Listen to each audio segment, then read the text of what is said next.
याद रखिए 13वीं सदी के बाद जो है कुछ लोगों ने ये खिलाफत की बुनियाद डाली थी जो कि तुर्क नस्ल के थे और जिन्होंने ये शुरुआत की, जो वॉरलॉर्ड थे या जो उस जमाने के उनके अमीर थे या जो जनरल थे, जिनकी औलादे बाद में फिर उस्मानी खलीफा कहलाई, उनका नाम था उस्मान। ठीक है, ये एक तुर्क मंगोल नस्ल से इनका ताल्लुक था। एनाटोलिया जो रीजन जिसको कहेंगे, तुर्की और यूरोप का कुछ हिस्सा जो तुर्की के जरिए यूरोप में जुड़ता है उसको एनाटोलिया बोलते थे उस जमाने। तो वो इलाके में रहने वाले थे। ये पहले नोमैड्स थे, मतलब जो घूमने वाले होते, जिप्सीज इधर से उधर घूमते, अलग अलग चारागाह, जैसे मतलब सर्दी होती तो चारा नहीं होता, गर्मी के इलाकों में जाते, गर्मी सर्दी।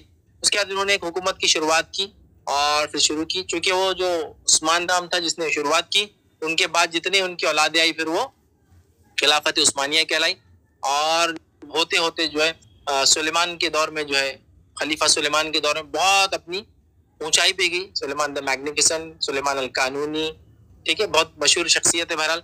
और उसके बाद बहरहाल चलते चलते 1924 में खत्म हुई, याद रखिए 1924 में एबॉलिश हुई खिलाफत उस्मानिया। जब वो खत्म हुई तो उसका चूंकि एक दबदबा था और एक सपोर्ट था, तो बहुत सारे लोगों ने उसकी मुखालिफत की। इवन इंडिया के अंदर गांधी जी ने उसकी मुखालिफत की और खिलाफत मूवमेंट इंडिया में चालू किया कि वापस खलीफा बनाया जाए मुसलमानों का। खिलाफत मूवमेंट इंडिया की सुने ना, फ्रीडम फाइट के अंदर पढ़े हुए किताबों में, वो इसी के लिए था कि 1924 में खत्म हुई, चूंकि उनका भी सपोर्ट था। और खिलाफत उस्मानिया ब्रिटिशर्स के अगेंस्ट थी और इंडिया ब्रिटिशर्स के अगेंस्ट लड़ रहा था, समझ रहे हैं बात को। तो लिहाजा उन्होंने सपोर्ट किया कि नहीं भाई, खिलाफत उस्मानिया वापस डाली जाए, ताकि हमारे जंगी आज़ादी चल रही थी उसमें वो लोग सपोर्टिव थे हमारे लिए, चूंकि वो ब्रिटिशर्स के अगेंस्ट थे वो लोग। ठीक है, तो बहरहाल तो खिलाफत उस्मानिया बहरहाल वो खिलाफत थी जो कम व बेश अप्रोक्सीमेटली 600 ईयर्स तक बहरहाल चलते रही और बहुत मशहूर और मारूफ खिलाफत थी। बल्कि मुसलमानों की आखिरी पहचान एज अ पॉलिटिकल लीडरशिप खिलाफत उस्मानिया ही थी, याद रखिए, जिनका मेन मरकज जो है तुर्की था, याद रखिए। या तुर्की में भी खास अगर ले ले तो इस्तांबुल, जिसको आज हम कहते हैं, उसका नाम पुराना इस्तांबुल नहीं था, उसका नाम था कुस्तुनतुनिया, कॉन्स्टेंटिनोपल, याद रखिए, जो ईसाइयत का गढ़ था। उसके बाद जब मोहम्मद अल फातू ने, मोहम्मद द सेकंड जिसको कहते हैं मेहमेट, उन्होंने जब उसको कब्जे में लिया अपना, जिसकी बशारत अल्लाह के रसूल ने दी थी, तो वो उनका बहरहाल मरकज था खिलाफत उस्मानिया का, जो कि 1924 में जो है एबॉलिश हुई। तो 1924 में एबॉलिश हुई। बहरहाल आपके सवाल से इसका ताल्लुक नहीं, बस मुख्तसर इंफॉर्मेटिव इंफॉर्मेशन दे रहा हूँ। 1923 में जो है जाहिर सी खिलाफत उस्मानिया की सबसे बड़ी गलती ये थी, जो देखा जाए तो पॉलिटिकल एक नजरिए से, कि उन्होंने फर्स्ट वर्ल्ड वॉर में जर्मनी का साथ दे दिया था।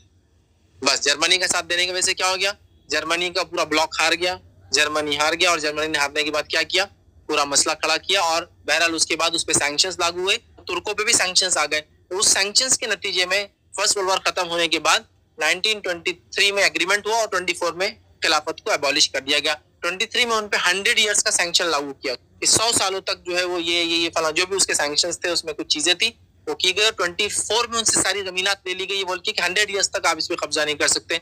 लेकिन जर्मनी पे भी सेम सैंक्शंस लागू हुए। जर्मनी ने पूरे सैंक्शंस को तोड़ दिया और सेकंड वर्ल्ड वॉर किया, किसके साथ मिलकर, जापान के साथ, ठीक, जिसमें वो हारा।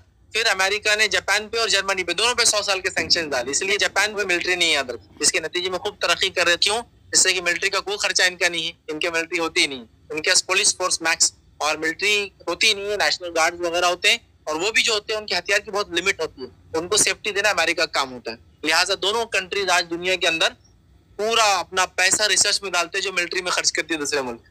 100 इयर्स तक इन पे सैंक्शन है, याद रखिए, दोनों मुल्कों पे जो लागू है। लेकिन तुर्की ने वो सैंक्शन को माना 1923 में, और 1923 से वो सैंक्शन लगा जो खत्म होगा 2023 में। और अब तुर्की फिर अपने आप को रीजनरेट कर रहा है, क्योंकि जो सैंक्शन हुआ था उसमें ये अमेरिका का वादा था कि जितनी जमीनें तुर्की से ली जाएंगी 1923 में, 2023 में सारी वापस लौटा जाएंगी। इसमें सबसे पहले वो बॉस्फोरस स्ट्रेट, जो यूरोप और एशिया के बीच में जो एक नदी बह रही है, याद रखिए, कुस्तुनतुनिया इधर है और उधर यूरोप है, इधर तुर्की है, दोनों के बीच में एक नदी है, तो नदी का टैक्स वगैरह भी बंद कर दिया गया था।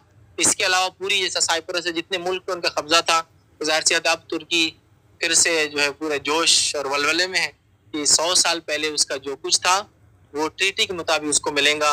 और 1924 में जब तुर्की खिलाफत एबॉलिश हुई तो कई इंडिपेंडेंट कंट्रीज और टेरिटरीज फॉर्म हुई थी, याद रखिए। तो अब तुर्कों का फिर दावा है कि हमको वापस वो सब मिले, जिसके नतीजे में एक सियासी पूरा माहौल बन रहा है।